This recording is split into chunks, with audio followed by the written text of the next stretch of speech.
Pronti? 1, 2, 3. Partiti.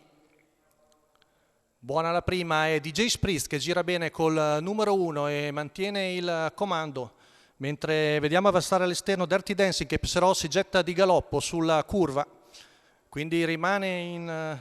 Numero 1 DJ Spritz squalificato. Rompe anche DJ Spritz, quindi rimane Numero al comando 7 Deus Dakar dei K Greppi. squalificato. In 3 in errore, anche Deus e K Numero rotto. 4 Dirty Dancing squalificato. Rimangono praticamente in 4 con Maurizio Cheli che sposta subito Denise Doria Almeida e va a chiedere strada a una condiscendente Antonio Greppi che gliela dà. E quindi Denise Doria Almeida, la nuova battistrada su Desiderio Horse che ha spostato all'esterno, mentre in terza posizione Dima Odaghi, poi Deus e K che non abbiamo ben capito se è stato squalificato oppure è ancora in corsa, intanto 47 per i primi 600 metri con in vantaggio Denise Doria Almeida che respinge l'attacco portatogli da Desiderio Horse.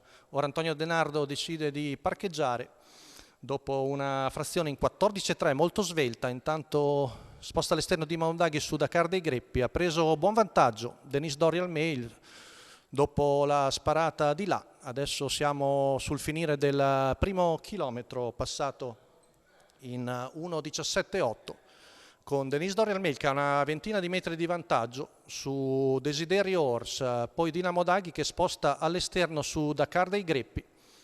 Tanto la frazione qui davanti alle tribune ancora in 14,7, fa sul serio Maurizio Cheli con la figlia di Victor Joe, Desiderio Horse sempre in seconda posizione su Dinamo Daghi e Dakar dei Greppi. Sono sgranato il quartetto ora con Denise Doria Almeida che passa ancora una frazione in 14,9, ora è avvicinata da Desiderio Horse, un po' più indietro è Dinamo Daghi. Siamo sulla retta di fronte, sempre Denise Doria Almeida in vantaggio su Desiderio Horse, si avvicina anche Dinamo Daghi, cavalli a 400 metri dalla conclusione, frazione di là in 14,8, ora sposta all'esterno Desiderio Horse su Denise Doria Almeida, distanza Dinamo Daghi, 250 metri alla conclusione con Denise Doria Almeida che ancora tonica al comando. Desiderio Horse deve un attimo prendere fiato, ultima curva passata in 14,9, retta d'arrivo in vantaggio Denise Doria Almeida, cerca di scrollarsi di dosso Desiderio Horse ed è Denise Doria Almeida che viene a vincere su Desiderio Horse al terzo Dinamo Daghi.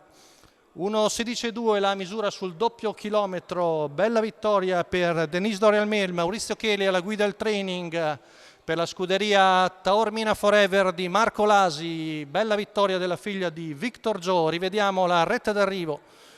Dopo un bel percorso di testa si scrolla di dosso Desiderio Horse, rivediamo la retta d'arrivo con Maurizio Cheli che alza anche la gamba, secondo posto per Desiderio Horse, al terzo Dinamo Daghi.